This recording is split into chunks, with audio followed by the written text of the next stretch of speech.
দয়াল শ্রী শ্রী ঠাকুরের এতক্ষণ যারা নামামৃত সুধা পান করলেন, তাদের মানব জীবন শ্রেষ্ঠ জীবনের একমাত্র উদ্দেশ্য ঈশ্বর প্রাপ্তি, তা জানি এই জীবনেই সফল হয় এই কাতর প্রার্থনা জানাই দয়ালের রাঙারাথুল চরণে। শ্রী শ্রী ঠাকুর আমাদের বললেন, ঈশ্বর মঙ্গলময়। জীবনের মাঙ্গলিক অভিধানে যা কিছু তিনি সব উজাড় করে দিয়েছেন মানুষের সৃষ্টির প্রাক্কালেই। বাইবেলে কথা বলা আছে যে god made a man after his own image, একেবারে নিজের ছাঁচে ঢেলে একটা মানুষকে তিনি সৃষ্টি করেছেন। জ্ঞান, বিবেক, বুদ্ধি, ঈশ্বরের যা যা আছে সেই সর্বগুণের অধিকারী করেই পাঠিয়েছেন। এবার উইল ফোর্স বা ইচ্ছা শক্তিটাও তার হাতে ছেড়ে দিয়েছেন। এবার তুমি এই ইচ্ছা শক্তি দিয়ে যেভাবে যে কাজে লাগাবে নিজেকে, তাই তুমি সিদ্ধ হয়ে উঠবে। মানুষ সৃষ্টির সময় ঈশ্বর তার নিজের শক্তি প্রদান করেছেন বলেই মানুষ ধীরে ধীরে বৃদ্ধি প্রাপ্ত হয় এবং নিজের গুণাবলী স্ফুলিঙ্গ আকারে মানুষের মধ্যে প্রকট হয়। তিনি পূর্ণ, তাই এই পূর্ণ মিদং ভাব মানুষের শরীরের মধ্যে আছে। সৃষ্টির যে কোনো পদার্থই পূর্ণ। শ্রী শ্রী ঠাকুরের ভাষায় প্রত্যেকটি মানুষই এক একটি ক্ষুদে ঈশ্বর। ঈশ্বরের চাহিদা মানুষ এই শক্তিগুলি সদ্ব্যবহার করে যদি তার দিকে ফিরে আসুক, শুধু তিনিময় হয়ে যদি উঠতে পারে, এই বোধ যদি সদা জাগ্রত থাকে, তিনি আমাদের অনন্ত সম্পদ দিয়েছেন, বুদ্ধি দিয়েছেন, কর্মদক্ষতা দিয়েছেন।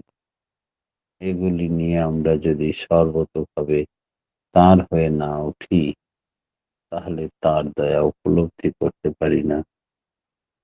যেমন বাবা ছেলের জন্য হাজার দরদ সহানুভূতি দিয়ে সবকিছু করলেও ছেলে তা কিছুতেই বুঝতে পারে না।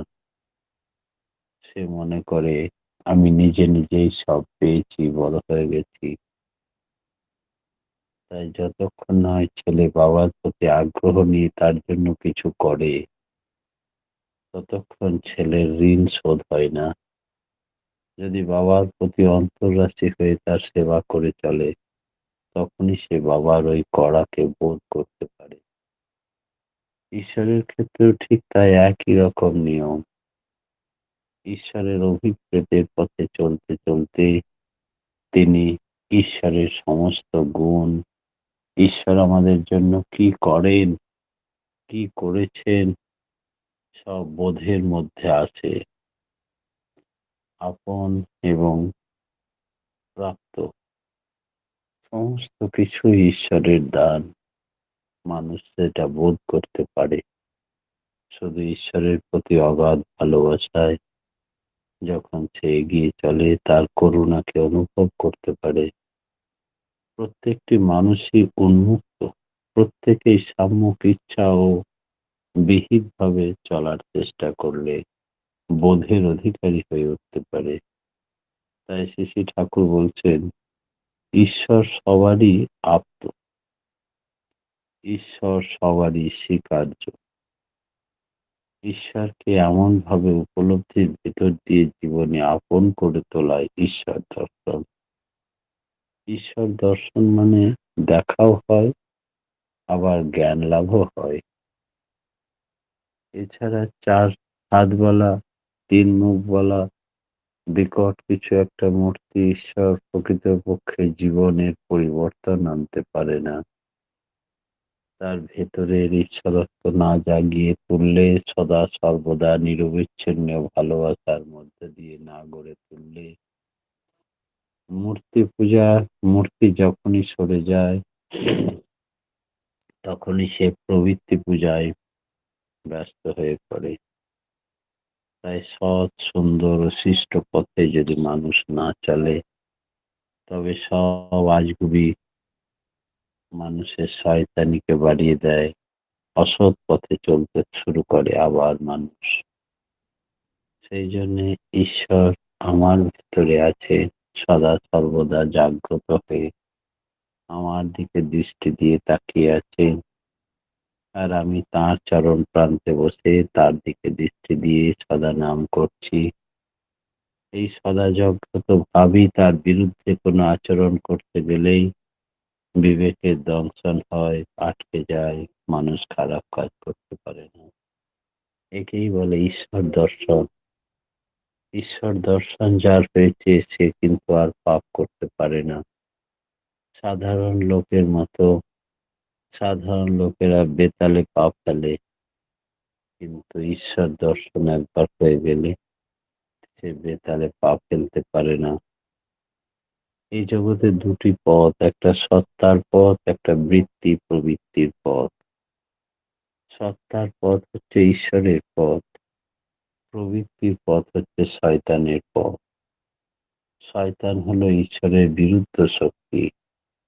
ঈশ্বর ও শয়তানের সংগ্রাম পৃথিবীতে নিরন্তর চলছে, চলবে।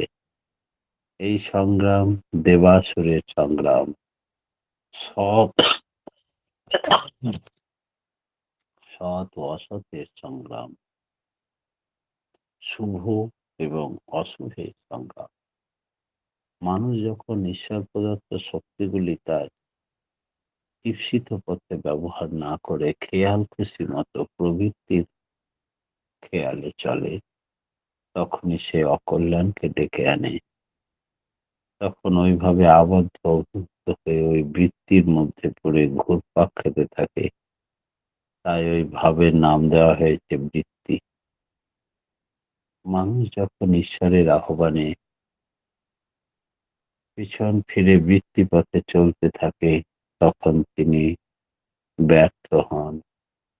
মানুষের অন্তরস্থ ঐশ্বরিক সম্বেগ সংকুচিত হয়ে পড়ে, আর তখনই মানুষের জীবনে দুঃখ কষ্টের সৃষ্টি হয়। এখানে প্রশ্ন উঠতে পারে, ঈশ্বর যদি সৎস্বরূপ কল্যাণময়, তাহলে মানুষ যাতে কল্যাণের পথেই চলে সেই প্রেরণা কেন দেন না তিনি? তিনি মানুষকে সৃষ্টি করতে পেরেছেন, মানুষের ভিতর থেকে অসৎ পথে চলার মনোবৃত্তি একদম অপসারণ করে দিতে পারতেন। এই প্রশ্ন ঠাকুরকে করা হলে ঠাকুর বললেন, খুব সহজ ভাবে, জবরদস্তির ভেতর দিয়ে কিন্তু কাউকে ঈশ্বর প্রাপ্তির পথে আনা যায় না। ঈশ্বর মানুষের স্বাধীন ভাব বজায় রাখতে চান। চলার শক্তি ও বুদ্ধি তিনি দিয়েছেন বিবেক, এবং সেই বিবেক অনুযায়ী সে চলতে পারবে, নিজের ইচ্ছাকে কাজে লাগাতে পারবে। এই জন্য তাকে পূর্ণ স্বাধীনতা দেওয়া আছে। সে ইচ্ছা করলে সৎ পথেও চলতে পারে, আবার ওই ইচ্ছা শক্তি দিয়ে অসৎ পথেও চলতে পারে। ইচ্ছা মতো চলার শক্তি থাকা সত্ত্বেও সে যদি অসৎ পথে না যায়, বৃত্তি পথে না চলে ঈশ্বর অনুগামী হয়, তাহলে ঈশ্বর খুশি হন, আর নিজেও সে সুখী হয়। ঈশ্বর আমাদের আলিঙ্গন করেই আছেন, তার দয়াতেই আমরা বেঁচে আছি। আমরা যদি তাকে গ্রহণ করি, অর্থাৎ তার পথে চলি, তখনই তার লীলা সার্থক হয়ে ওঠে। লীলা কথাটা এসছে লি ধাতু, আলিঙ্গনে লা ধাতুর অর্থ গ্রহণ। শুধু আলিঙ্গন বা শুধু একতরফা গ্রহণে লীলা সার্থক হয়ে ওঠে না। লীলা সার্থক হওয়ার জন্য আলিঙ্গন গ্রহণ উভয়েরই প্রয়োজন। অর্থাৎ আমি গ্রহণ করব, তবেই তিনি আলিঙ্গন করবেন। এর নামই লীলা। ঈশ্বর লীলাময়। তুমি এক পায়ে গিয়ে চলো, তবে আমি তোমাকে 10 পায়ে গিয়ে ধরব। তিনি মানুষের সাথে লীলা করতে চান। মানে মানুষ অকল্যাণের পথ ত্যাগ করে তার অভিমুখে যাত্রা করে উঠুক, তিনি এই চান। পুরুষোত্তম শ্রীকৃষ্ণের সাথে গোপ গোপীদের ব্রজলীলা এই একই জিনিস। তাই তো গোপীবৃন্দ পদব্রজ ভক্তগণের নিত্যকালের কাম্য। এছাড়া লীলা বলতে যদি কেউ তথাকথিত প্লে বা আমোদ প্রমোদকে বুঝে তাহলে কিন্তু ভুল বুঝবে। লীলা মানে কোনো আমোদ প্রমোদ নয়। লীলা মানে কিন্তু কোনো খেলাধুলার ছলনা নয়।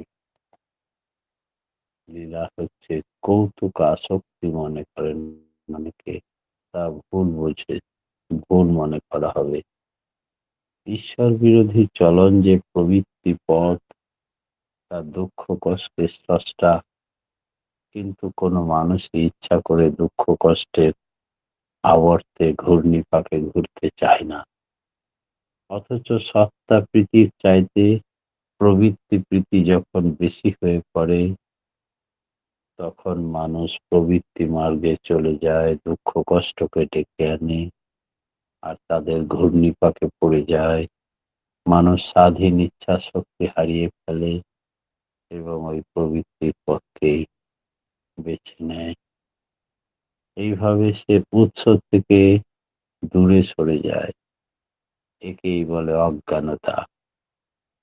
শাস্ত্রে সাহিত্যে মনীষী বচনে অজ্ঞানতাকে পাপ বা অন্ধকার বলে বর্ণনা করা হয়েছে। নিচের দিকে চলার কষ্ট কম হয়। পাপের রাস্তায় এক পা এগিয়ে গেলে হুড় হুড় করে নিচে নেমে যায়, পাহাড় থেকে নামতে গিয়ে আমরা দেখেছি। কিন্তু প্রবৃত্তির বিরুদ্ধে উপরের দিকে উঠতে গেলে বড় কষ্ট। সিঁড়ি ভেঙে সিঁড়ি না থাকলে বহু কষ্টে উঠতে হয়, উজান পথে উঠে আসতে হয়। তাই সৃষ্টিকর্তা ঈশ্বরের পানে যেতে গেলে একটু কষ্ট করতে হবে। ঈশ্বরের অভিপ্রেত তাই এমনতর লোভ লালসা ভোগ বাসনা সব ত্যাগ করে শুধু প্রীতি ভালোবাসা নিয়ে অজ্ঞান মানুষ অন্ধকার ভেদ করে তার দিকে উঠে আসুক। তিনি তবে তার হাত ধরবেন, উৎসের সঙ্গে মিলিয়ে দেবেন। এই হচ্ছে সৃষ্টিকর্তার ইচ্ছা। তিনি জ্যোতি স্বরূপ, প্রকাশ স্বরূপ। তার প্রতি বিমুখ মানুষকে অন্ধকারে ফেলে দেয়। মানুষ পদে পদে তখন ভুল করতে থাকে। একটা ভুলের উপরে প্রীতি আর একটা ভুলকে ডেকে নিয়ে আসে।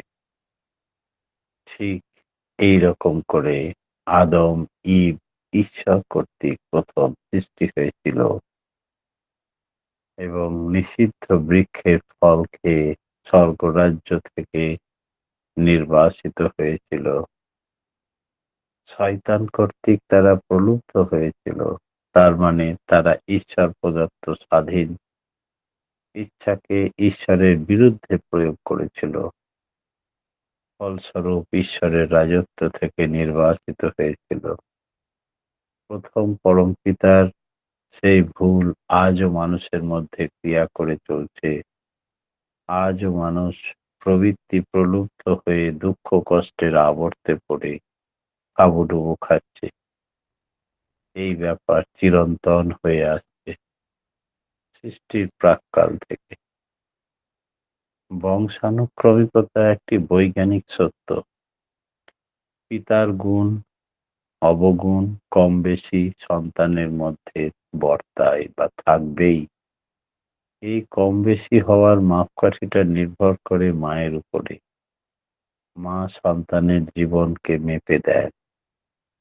মাতা শব্দের মধ্যে মা ধাতুর অর্থ পরিমাপ করা, তাই তার নাম মা।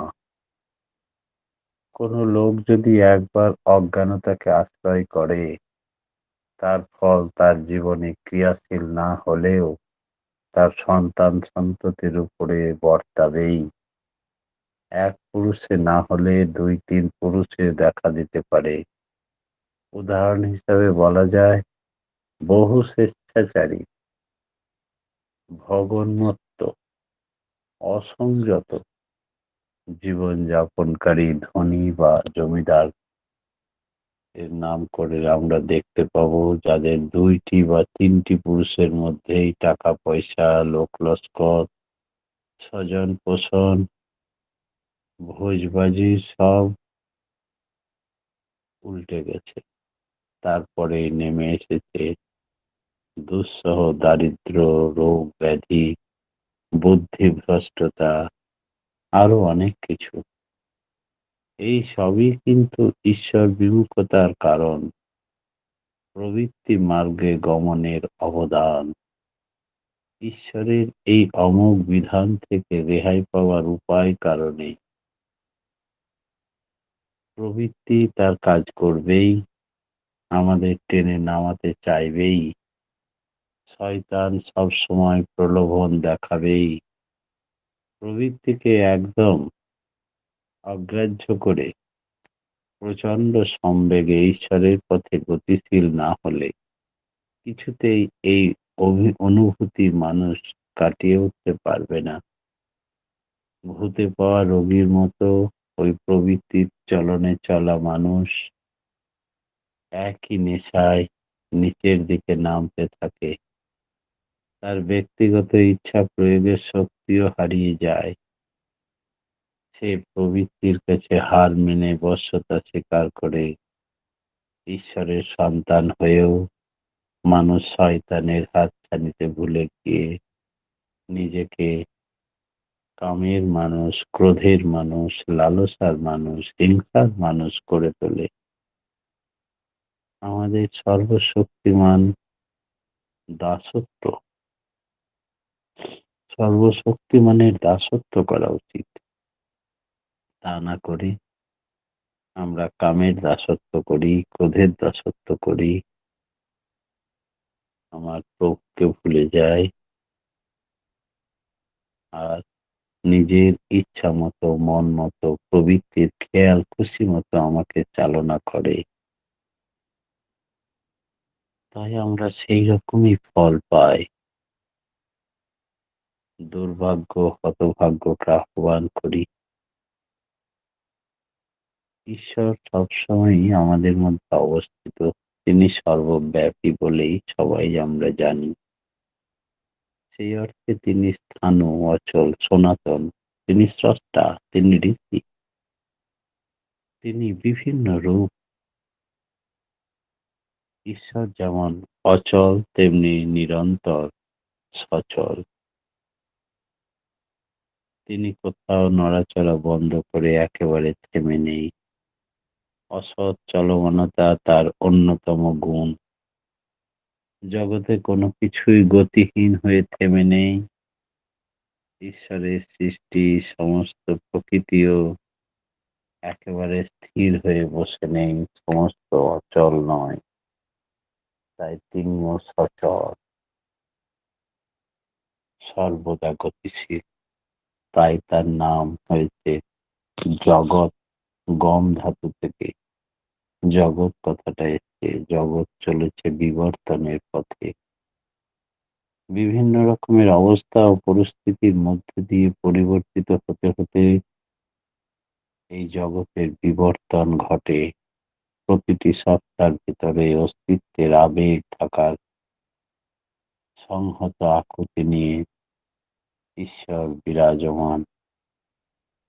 তিনি সতত সক্রিয়। আত্মা অধাতু মানেও সতত গতি। ঋষি ঠাকুর এই প্রসঙ্গে বলেছেন, ঈশ্বরী সত্তার আত্মিক সম্বেগ, ঈশ্বরী বর্ধন সম্বেগ, ঈশ্বরী বিবর্তনার আধার, ঈশ্বর অহংয়ের আত্মিক ভূমি। তাই ঈশ্বরী সব। আমাদের চেতনায় ফিরে আসতে হবে। পৃথিবীতে যার জন্য এসেছি তাকে বাদ দিয়ে উল্টো মুখে চলবো না। এই প্রার্থনা জানিয়ে আজকে আমি আমার ক্ষুদ্র বক্তব্য এখানে শেষ করলাম। জয় গুরু। জয় গুরু দাদা। সুন্দর আপনি আলোচনা করলেন যে কিভাবে ঈশ্বরত্ব লাভ করা যায় এবং সত্তা বৃত্তির মাধ্যমে ঈশ্বরত্ব কিভাবে আমরা লাভ করব। আপনি সুন্দরভাবে বিশ্লেষণ করে বুঝিয়ে দিলেন। পরমপিতা রাঙা রাতুল চরণে আপনার সার্বিক মঙ্গল কামনা করি দাদা। এভাবে আলোচনা করে আমাদের সমৃদ্ধ ঘটা করুন। আর